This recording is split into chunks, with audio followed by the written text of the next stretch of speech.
Pokemon. You know it, I know it, we all know it. But still, if somehow you don't know what Pokemon is, let me give you a quick rundown. Pokemon is a game where once you become 10 years old, you are allowed to explore and catch unique and interesting creatures known as Pokemon. Your goal is to battle your way through gym leaders and your rivals in order to reach the Elite Four, where once you defeat them, you'll have a chance to become the champion of that region. While on your adventure, you'll also fight an evil organization that is bringing the region into a chaotic state. Repeat this formula for 28 years, and you'll have one of the biggest franchises known to mankind. And that is no joke either, because this franchise became Nintendo's second biggest IP, right behind the king of gaming himself, Mario. Which is fair, because over the years, we have seen the Pokemon games evolve into what we know today. It is crazy to see these pixel art transform into wonderful 3D models. You got games on your phone?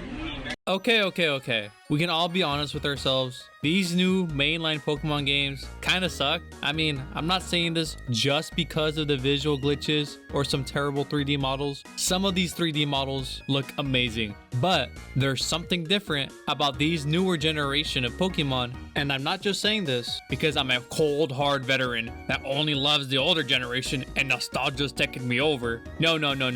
My personal favorite generation is Sword and Shield, and my newest favorite Pokemon line is Fuecoco and its evolution. But what I really find interesting is that even though many people, like myself, can agree that these new gen Pokemon games weren't like they used to be, we can all also agree that these fan-made Pokemon games like Pokemon Fusions, Pokemon Uranium, and Pokemon Roguelike are fantastic. This got me thinking on why we praise these fan games more than the actual Pokemon games themselves. Like, these fan games took the Pokemon recipe and changed it up or added different type of spices, which is interesting to think about because that's what the actual mainline Pokemon games have been doing for 10 years now, starting from Mega Evolutions in X and Y to Terrestrialization in Scarlet and Violet. So in this video, I want to discuss why people seem to enjoy these fan games more than the original games themselves, and what should the Pokemon Company take away and learn from these fan-made games. One of the biggest differences between any fan-made game about a popular video game character is expectation. The developers of these fan-made games have a significantly lower budget compared to the official games. But because of that lower budget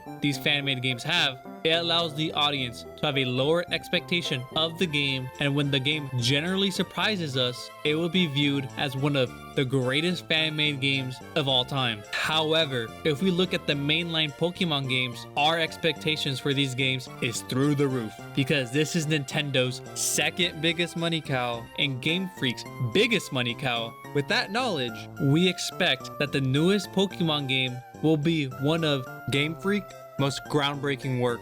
They have one of the biggest video game companies on their side and basically infinite money to make the best game they can. Then, once you decided to buy Scarlet and Violet, you load into their newest game and instantly realize that they don't have basic voice acting, the frame rate gets pretty bad, and the world just feels empty. If all this stuff happens in a fan-made game, yeah, we would question it and move on, because I don't really expect for a free fan-made game to have the best sprite or any voice acting. But if you're literally the most profitable media franchise in the world, the least I can expect is voice acting for these games. I just don't get companies when they know that they have a product that will sell for millions and they decided to release it in a poor condition, because if they just put in a bit more effort, I guaranteed that their product would have been sold even more around the world. Another big difference between these fan-made games and the official Pokemon games is the time it takes to release.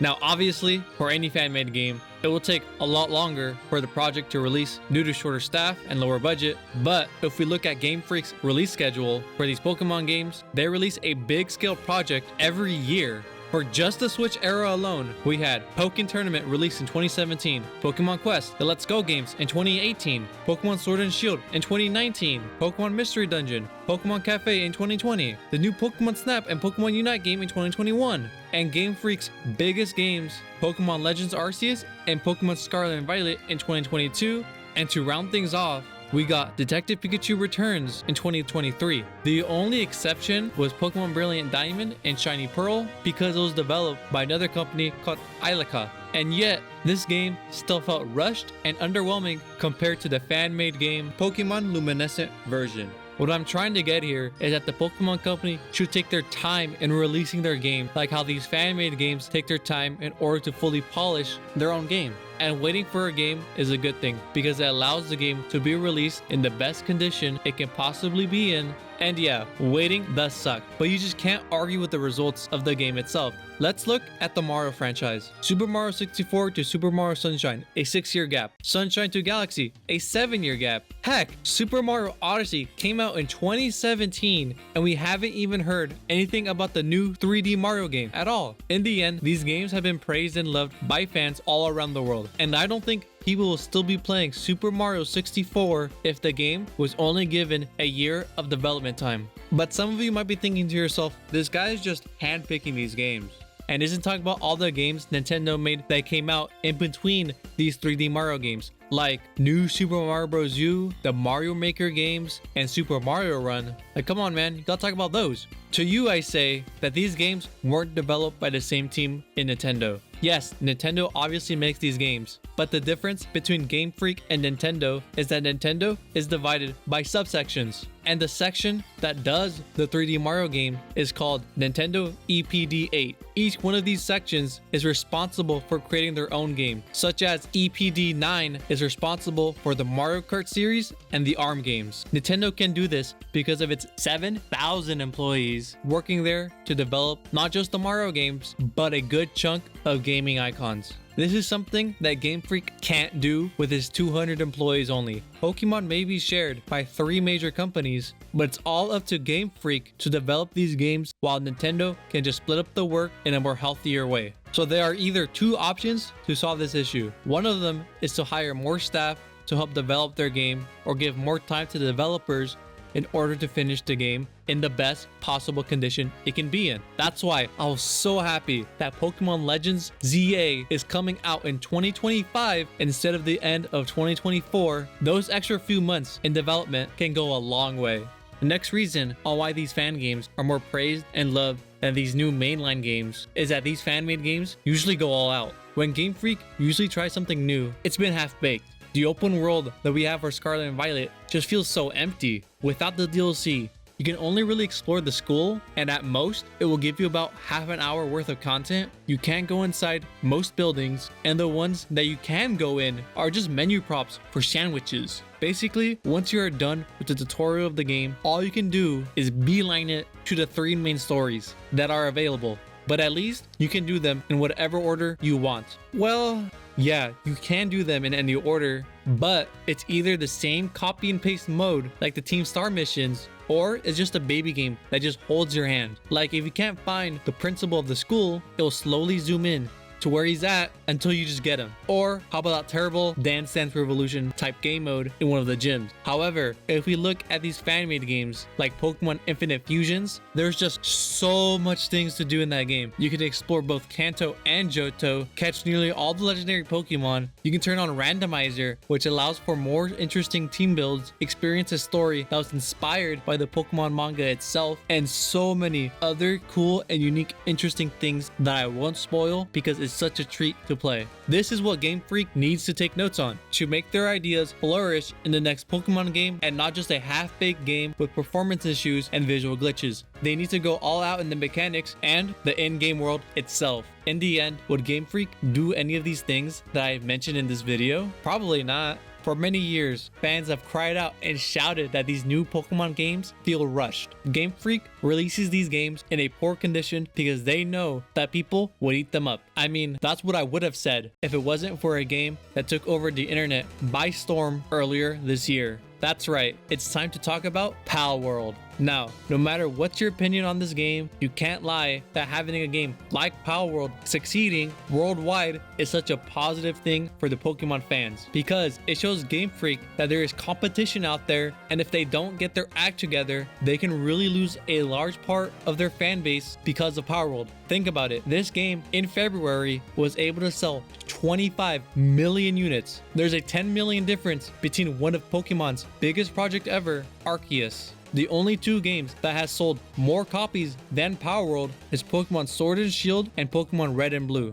And this was all in February. Currently, I'm writing this section of the script at midnight on June 8th. The number probably got higher and will get even higher because it was just announced that the game will be getting a huge update that is coming out later this month on June 27th, where it's gonna add new islands, new pals, an arena mode, and so much more. And the best part is that all this stuff is free, which is insane because this type of stuff would have been behind a paywall for Pokemon. Game Freak can't do anything about this insane popularity of Palworld because unlike fan-made games, they can't sue them out of business. Yes, some of these pals do look like Pokemon, but Game Freak doesn't have the right of the general idea of a creature. No one owns the idea of a blue penguin. If so, Pokemon would have sued the Backyardigans for having a character like Pablo in their show. Pokemon owns and has the rights to Piplup and its evolution line, but it doesn't own the idea of a blue penguin, like how DC doesn't own the idea of a superhero. Now, because of the success of Palworld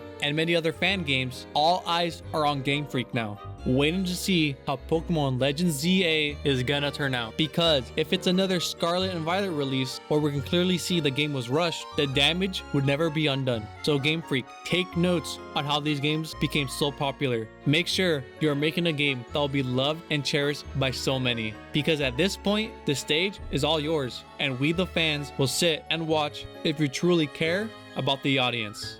Thanks for watching.